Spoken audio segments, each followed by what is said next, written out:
Good morning poker.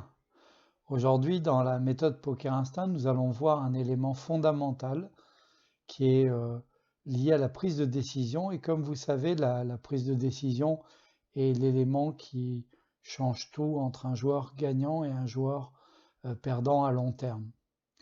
Donc, pour prendre une décision comme un fold, un check, un bet, etc., il y a plusieurs critères qui doivent rentrer en ligne de compte. Évidemment, les cartes que l'on a ont de l'importance, mais pas seulement. Il y a également deux autres paramètres qui sont la position et le stack dont on dispose et dont disposent les adversaires. J'ai appelé ce dispositif le Rochampoc. C'est un peu comme dans pierre, ciseaux et feuilles. Donc, ça marche exactement comme ça au poker. Il y a deux composants sur les trois dans la décision qui peuvent provoquer un fold, c'est-à-dire les chips et la position, et les cartes, elles, ne gagnent que au showdown, et si on a misé et qu'on fait folder, et si on a misé en position et qu'on fait folder, on n'a pas besoin de montrer ses cartes. Il est donc important de comprendre l'interaction entre les chips, la position et les cartes pour pouvoir gagner au poker. En effet, si on essaye de gagner uniquement avec les cartes, on n'aura pas assez de bonnes cartes pour pouvoir avoir suffisamment de coups gagnants. De plus, si à chaque fois que on gagne un coup, on montre des cartes bonnes, on va devoir être imité dans le sens où les joueurs vont folder dès lors que vous allez miser, parce qu'ils comprendront que vous avez du jeu. Donc vous devenez exploitable. Donc, pour vous souvenir de comment fonctionne le système décisionnel du Rochampoc, vous avez les chips qui ressemblent à des pierres, parce qu'ils sont durs. Okay. La position, parce qu'elle coupe, elle est en position, donc elle coupe quoi? Les cartes qui, elles, sont comme du papier. Donc on a pierre égale chips, position égale ciseaux et carte égale papier, ou feuille si vous préférez. Donc le Rochampoc marche exactement comme le pierre-ciseaux-feuille qu'on appelle aussi Shifumi dans certains pays. Il faut comprendre que les trois éléments sont imbriqués et peuvent modifier votre décision. On va d'abord parler de la position.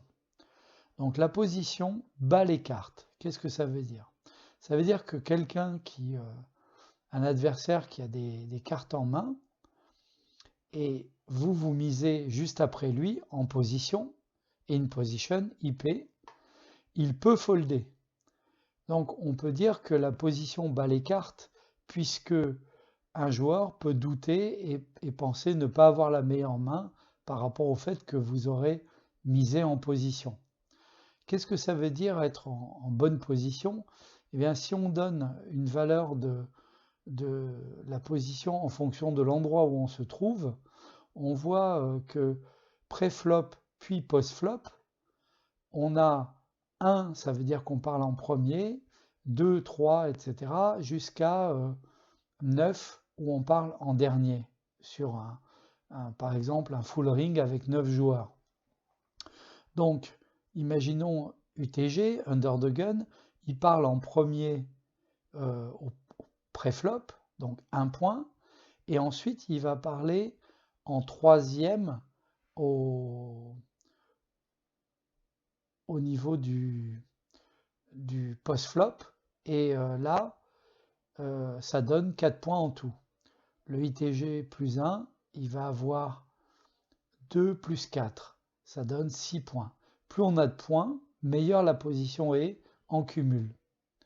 Alors, comment ça se fait que UTG est en troisième position potentiellement post-flop? C'est parce que la petite blinde qui parlait en huitième sur 9 et la grosse blinde qui parlait en dernier en neuvième sur 9 pré-flop se retrouve en premier de parole pour la petite blinde et en deuxième de parole pour la grosse blinde. Donc UTG est troisième de parole, évidemment, si tous les joueurs se maintiennent post-flop, ce qui est évidemment très peu souvent le cas. Donc on a pondéré le fait que tous les joueurs ne se maintenaient pas post-flop par le fait qu'au lieu de mettre autant de points qu'il y a de street potentiel post-flop, j'en ai mis qu'une seule. Donc par exemple, on voit très bien ici que la meilleure position au poker, c'est le bouton, le dealer, puisque pré-flop, il marque 7 points et post-flop, 9 points, puisque c'est le dernier à parler, toujours dans tous les cas post-flop, ce qui nous donne 16 points. La deuxième, juste en dessous, meilleure position, c'est le cut-off, qui est à droite du dealer, du bouton. Puis nous avons le hijack. Donc les trois meilleures positions sont les trois dernières positions qu'on appelle late position. Et ensuite nous avons la grosse blinde et la petite blinde qui ont un avantage certain pré-flop, mais cet avantage est détruit complètement post-flop. Et donc ces positions-là, on a intérêt à les jouer au maximum pour terminer le coup pré-flop. Et ensuite, on sera en très mauvaise position post-flop. On sera hors de position tout le temps, out of position. Donc ensuite, il y a les positions médianes, qu'on appelle aussi low jack, MP2, et MP1, encore moins de points, 8 points. Et puis les positions les pires du jeu, qu'elles soient pré-flop ou post-flop, c'est under the gun et under the gun plus 1. C'est-à-dire immédiatement à gauche de la grosse blinde. Voilà pour les positions. Donc, la première règle, c'est que la position bat les cartes, et ça veut dire que quand on est en position, on peut élargir son range de rentrer dans un coup ou de relancer, de manière à faire folder des joueurs qui hésiteraient et qui penseraient ne pas avoir la meilleure main. Soit pré-flop, soit post-flop, puisque la situation est encore meilleure post-flop pour les situations de boutons, de cut-off et de hijack.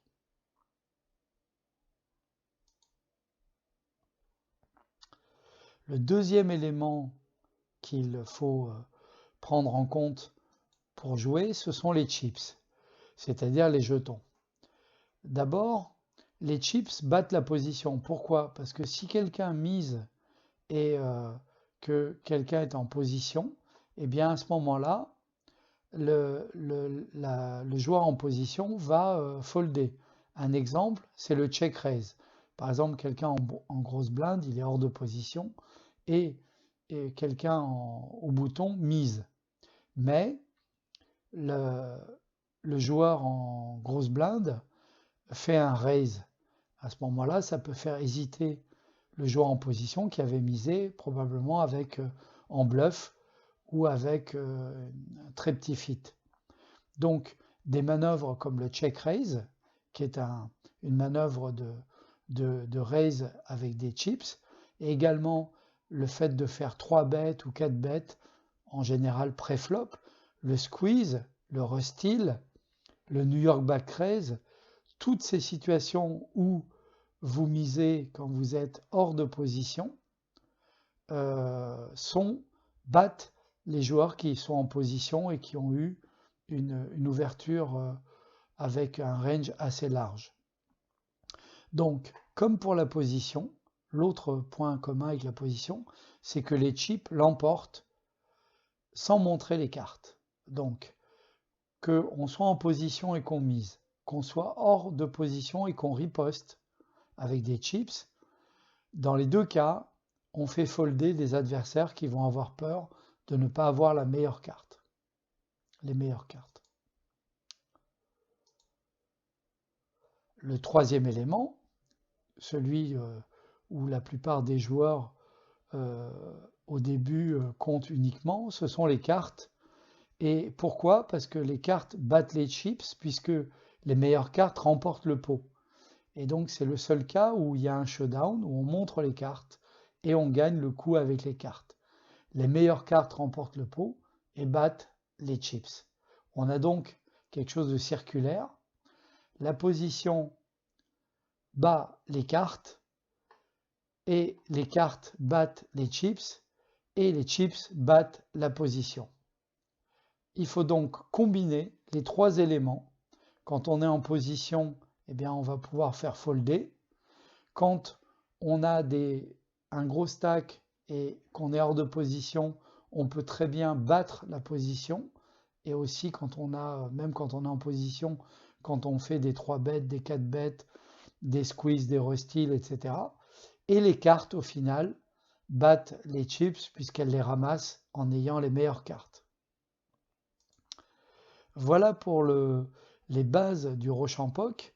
Dans le prochain épisode de Poker Instinct, nous verrons comment on doit ajuster ces décisions de base par rapport aux adversaires, au board et au metagame.